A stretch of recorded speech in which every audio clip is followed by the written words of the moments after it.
அஸ்ஸலாமு அலைக்கும் வரஹ்மத்துல்லாஹி வபரகாத்துஹு. Welcome back to my channel. இன்னைக்கு நம்ம வீடியோவில் செட்டிநாடு ஸ்பெஷல் கருப்பட்டி குழிப்பணியாரம் எப்படி செய்யறதுன்னு சொல்லிட்டு பார்க்கலாம்.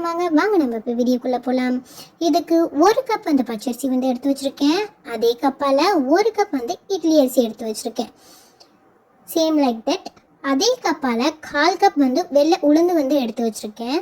நீங்கள் புழுங்கல் அரிசி ஆட் பண்ணுறப்ப டேஸ்ட் வந்து ஆத்தென்டிக்காக இருக்காது. ஸோ இட்லி அரிசி ஆட் பண்ணிக்கோங்க, இல்லாட்டி புழுங்கல் அரிசி ஆட் பண்ணிக்கோங்க. 1 டேபிள் ஸ்பூன் துவரம்பருப்பு, 1 டேபிள் ஸ்பூன் வெந்தயம் எடுத்திருக்கேன். இது எல்லாத்தையுமே வாஷ் பண்ணலாம். ஒரு பவுலில் போட்டு வாஷ் பண்ணிவிட்டு நம்ம வந்து 4 மணி நேரம் வந்து ஊற வச்சு எடுக்க போகிறோம். ஊற வச்சதுக்கப்புறம் மிக்ஸி ஜாரில் போட்டு நம்ம அரைச்சி எடுத்துக்கலாம். என்னோடய ஃப்ரெண்ட்ஸ் அண்ட் ஃபேமிலிஸில் உள்ள எல்லாருமே எப்படி எங்களோட தம்பி வந்து எல்லா ஃபுட்டையுமே சாப்பிட்றான் அப்படின்னு சொல்லிட்டு கேட்டாங்க. அதை வீடியோவாக வந்து அப்லோட் பண்ண சொன்னாங்க, ஷூட் பண்ணி. ஸோ நான் இந்த வீடியோலேயே அப்படியே வந்து டிப்ஸ் வந்து கொடுக்குறேன். அதை நீங்களும் ட்ரை பண்ணி பார்த்துட்டு என்னோடய இன்ஸ்டாகிராம் ஐடிக்கோ இல்லாட்டி கமெண்ட்லேயோ நீங்கள் வந்து இன்ஃபார்ம் பண்ணுங்கள்.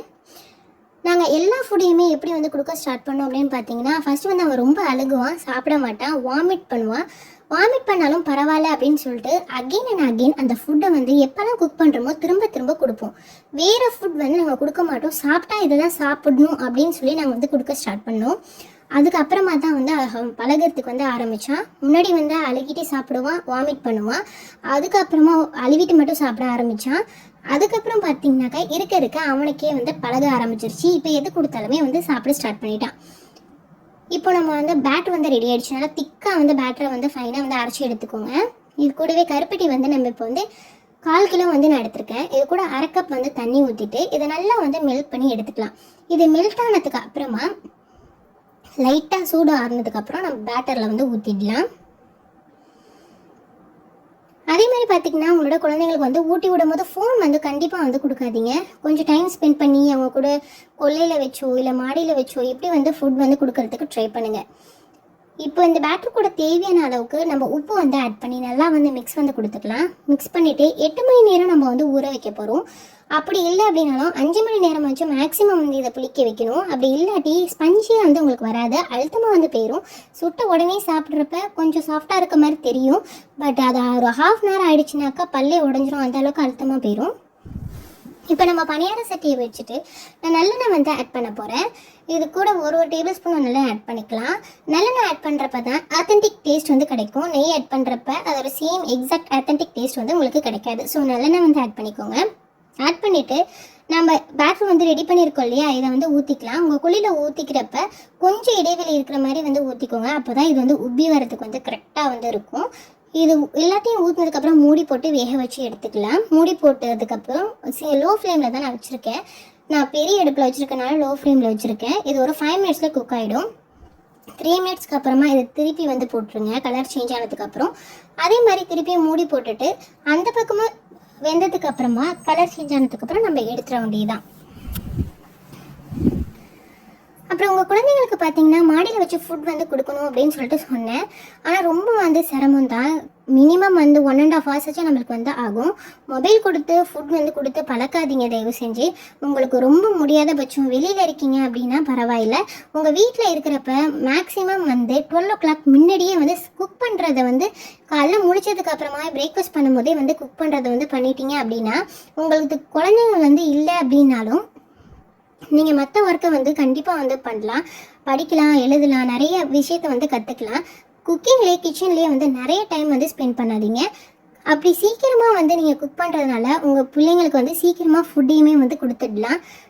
1 hour ஸ்பெண்ட் பண்ணி கொடுக்கறதுக்கு ட்ரை பண்ணுங்கள். அதேமாதிரி டிவி வச்சு காட்டியும் வந்து ஃபுட் வந்து கொடுக்க வேண்டாம். அதேமாதிரி பார்த்துக்கிட்டிங்க அப்படின்னா 2-3 வயசுல எல்லாரும் கையால் வந்து சாப்பிட வைக்கிறீங்க. நமக்கு தெரியும் நம்மளோட குழந்தைங்களோட மென்டல் ஹெல்த் எப்படி இருக்குன்னு சொல்லிட்டு அவங்க கையால் சாப்பிடக்கூடிய குழந்தைங்கள் தானே அப்படின்னு சொல்லிட்டு ஸோ வந்து பார்த்துக்கிட்டிங்கன்னா கையால் சாப்பிட சொல்லாமல் நீங்கள் ஊட்டி விடுறதுக்கு வந்து ட்ரை பண்ணுங்கள். அப்போ தான் எல்லா ஃபுட்டையுமே நம்மளால் கொடுக்க முடியும். நான் இந்த மாவு கூட இப்போ ஏலக்காய் வந்து கொஞ்சமாக வந்து ஆட் பண்ணிக்கிறேன். ஃபஸ்ட்டு பேட்டரில் வந்து நான் ஏலக்காய் வந்து ஆட் பண்ணல, ஏலக்காய் தூள்.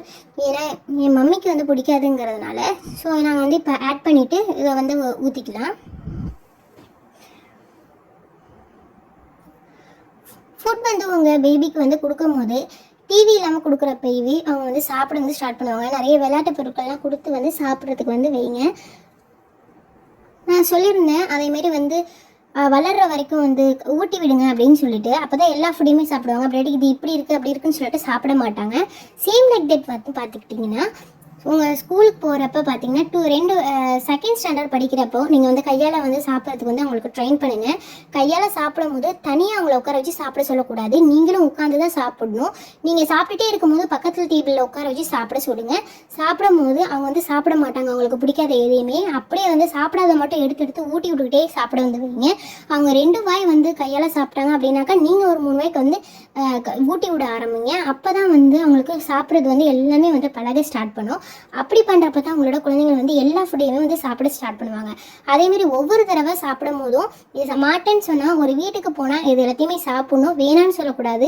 அப்படி வேணான்னு சொல்லும்போது நீ வெட்கப்படணும் அப்படின்னு சொல்லியே வந்து உங்களை வந்து சாப்பிடுவீங்க. அப்போ தான் எல்லா ஃபுட்டையுமே வந்து சாப்பிட ஸ்டார்ட் பண்ணுவாங்க.